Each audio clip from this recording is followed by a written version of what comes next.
వారణాసిలో కాశీ విశ్వేశ్వరుని ఆలయం పడమటి ప్రాంతం ఉత్తర ప్రాకారాన్ని ఆనుకొని ఉంటుంది జ్ఞానవాపి మసీదు. ఇప్పుడు ఈ జ్ఞానవాపి మసీదు చాలా పెద్ద కాంట్రవర్సీ అయ్యింది. మతపరమైన ఉద్రిక్తతలకి, విభేదాలకి కారణమయ్యింది. అసలు జ్ఞానవాపి మసీదు జగడం ఏమిటి, జ్ఞానవాపి మసీదు చరిత్ర ఏమిటి అనే వివరాల్ని ఈ వీడియోలో మీకు చెప్తాను. వీడియో చివరిదాకా వినండి, ఆసక్తికరంగా ఉంటుంది. ముందుగా జ్ఞానవాపి మసీదు ఎక్కడ ఉందో చూడండి. చూస్తే అసలు వివాదం ఏమిటి, ఎందుకు వచ్చింది అనేది చాలా వరకు అర్థమవుతుంది. ఇది చూడండి, ఇది గంగా నది. గంగా నది తీరం వెంట ఈ మెట్లు చూడండి. ఇవి లలితా ఘాటు వద్ద ఉన్న మెట్లు. ఈ లలితా ఘాటు నుండి మీకు కాశీ విశ్వేశ్వరుని ఆలయానికి వెళ్లే దారి ఇలా ఉంటుంది. ఇదిగో ఇక్కడికి వెళ్ళాక ఇక్కడ ఒక ఎంట్రన్స్ ఉంటుంది. దీనిని దాటి లోనికి వెళితే ఆలయం ముందు కొంత ఆవరణ ఉంటుంది. దీనిని దాటి ఈ విధంగా వెళితే కాశీ ఆలయాన్ని ప్రదక్షిణం చేసి ఇలా దర్శనం కొరకు లోనికి వెళ్ళవచ్చు. అయితే ప్రదక్షిణం చేస్తున్నప్పుడు ఇక్కడ దక్షిణం ప్రాకారాన్ని ఆనుకుని ఒక మసీదు కనబడుతుంది. ఇదిగో ఈ మసీదే జ్ఞానవాపి మసీదు. జ్ఞానవాపి మసీదు అన్న పేరు మనకు ఇస్లాం పేరులాగా అనిపించదు. ఎందుకంటే అది హిందువుల నుండి వచ్చిన పేరు కాబట్టి. వాపి అంటే బావి అని అర్థం. అంటే జ్ఞానంతో నిండి ఉన్న బావి అని ఈ మాటకు అర్థం. ఈ పేరు గల బావి ఈ మసీదులో ఉంది కనుక ఈ మసీదును జ్ఞానవాపి మసీదు అని అన్నారు. జ్ఞానవాపి మసీదు గురించి ఆసక్తి కలిగించే కథ ఉంది. ఇది వింటే వివాదం మరింత బాగా అర్థమవుతుంది. పూర్వం కాశీ ప్రాంతంలో చాలా పెద్ద నీటి కరువు వస్తుంది.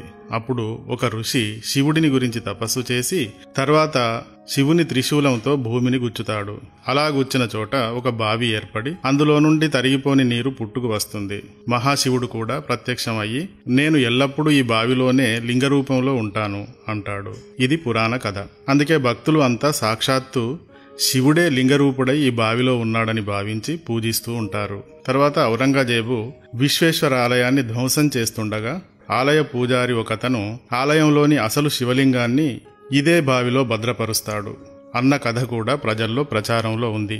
శివుడు అంటే జ్ఞానం కనుక ఆయన ఉన్న ఆ బావి జ్ఞానవాపి అని పిలువబడింది. ఇక్కడే విశ్వేశ్వర ఆలయాన్ని కొంత కూల్చి మసీదును కట్టారు కనుక జ్ఞానవాపి మసీదు అని పేరు వచ్చింది.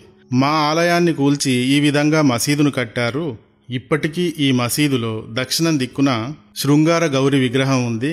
అలాగే వినాయకుడు, హనుమాన్, నందీశ్వరుల విగ్రహాలు కూడా ఉన్నాయి అన్న వివాదం ఉంది. అయితే ఈ వివాదం ఈనాటిది కాదు, చాలా పూర్వకాలం నుండి కూడా ఇది నడుస్తోంది. ఈ మసీదు కొంత భాగం కూల్చబడిన శివాలయంలో నిర్మించారు అనడానికి ఇప్పటికీ మసీదు వెనక భాగంలో ఉన్న శివాలయానికి సంబంధించిన ఈ శిల్ప నిర్మాణం కనబడుతుంది. ఈ ఇమేజ్లో మీరు కూడా చూడండి. కాశీ విశ్వేశ్వరుని ఆలయ నిర్మాణం చరిత్రలోకి వెళితే ఇది చరిత్రకు ముందు నుండి ఉంది అని తెలుస్తుంది. 16 జనపదాలలో కాశీ ఒక ప్రముఖ జనపదమని, కాశీయే శివుని నివాస నగరమని చాలా పురాణాల్లో ఉంటుంది.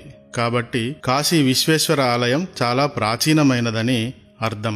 ముస్లిం రాజులు భారత్ను ఆక్రమించేదాకా ఇక్కడ భారత్లో వేలాది దేవాలయాలు ఎంతో అద్భుతంగా విలసిల్లాయి. కానీ వారు వచ్చాక ఆలయాలపైన పెద్ద ఎత్తున విధ్వంసకాండ జరిగింది. ఓ లెక్క ప్రకారం 40,000 ఆలయాలు వీరి ధ్వంసానికి గురయ్యాయి.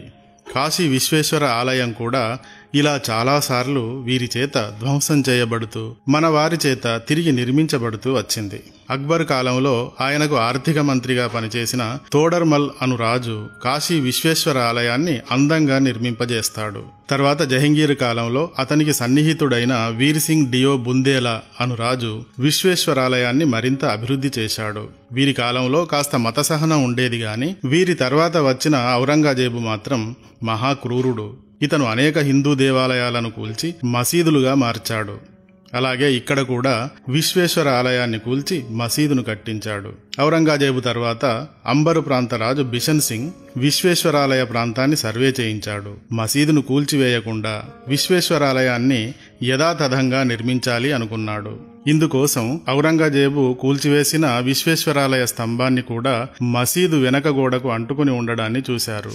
అయితే వీరి తర్వాత నవాబులు ఈ ప్రాంతంలో అధికారంలోకి రావడంతో ఈ పని పూర్తి కాలేదు. 1742లో మరాఠా ఎంపైర్కు చెందిన నానా ఫడ్నవీస్ ఇంకా మలహర్ రావులు ఈ జ్ఞానవాపి మసీదును కూల్చి విశ్వేశ్వరాలయాన్ని నిర్మించాలి అనుకున్నారు. కానీ వీరు కూడా ఈ పనిని చేయలేకపోయారు.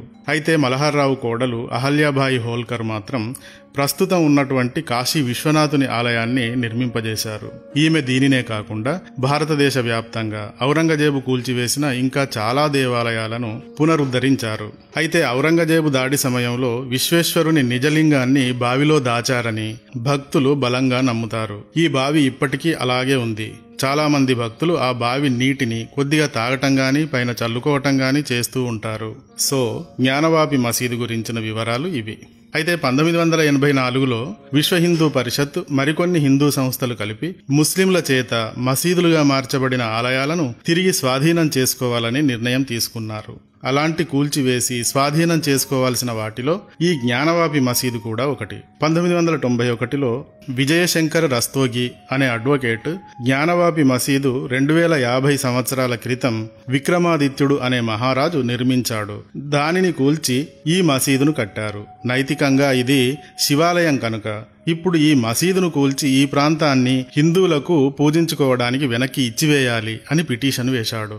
దీనిపై కొన్నిసార్లు ట్రయల్స్ కూడా జరిగాయి, కానీ అవి పెండింగ్లోనే ఉండిపోయాయి. 1998లో విజయశంకర్ రస్తోగి జ్ఞానవాపి మసీదు అది మసీదా లేదా శివాలయమా అని తేల్చే సాక్ష్యాలను సేకరించాలంటూ మరొక పిటిషన్ని వేశాడు.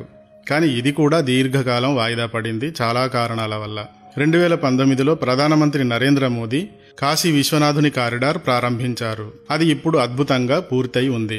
కారిడార్ పూర్తయింది గాని ఆ జ్ఞానవాపి మసీదును మాత్రం ఏమీ చేయలేదు. అక్కడ అది అలాగే ఉంది.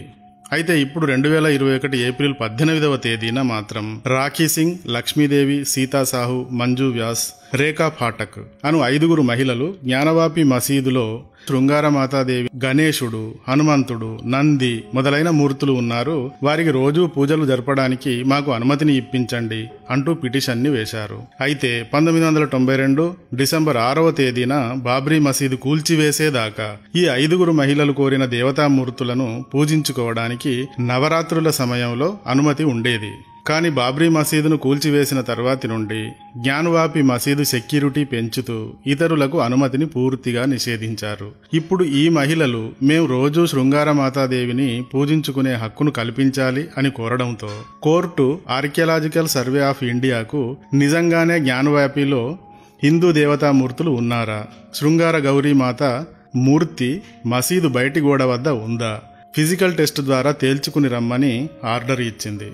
2 మైనారిటీలు, మొత్తం 5 సభ్యులు, ఒక ఆఫీసర్ కలిసి వీడియోగ్రఫీ చేయడానికి జ్ఞానవ్యాపిలోకి వెళ్లారు. దీని గురించి ముస్లిం కమ్యూనిటీ నుండి వ్యతిరేక ప్రదర్శన పెద్ద ఎత్తున జరుగుతోంది. అయినా కూడా ఏఎస్ఐ కమిషన్ తన పని తాను చేసుకుపోయింది. కమిషన్ తీసుకున్న సాక్ష్యాలను ఒక సీల్డ్ కవర్లో ఉంచి కోర్టుకు అందించాల్సి ఉంటుంది. దీనిపైన తిరిగి మే అంటే ఈ నెల 31న వివరణ ఉంటుంది. జ్ఞానవాపి మసీదులోని హిందూ దేవతల వివరాలు ఇప్పుడు సీల్డ్ కవర్లో ఉంటాయన్నమాట.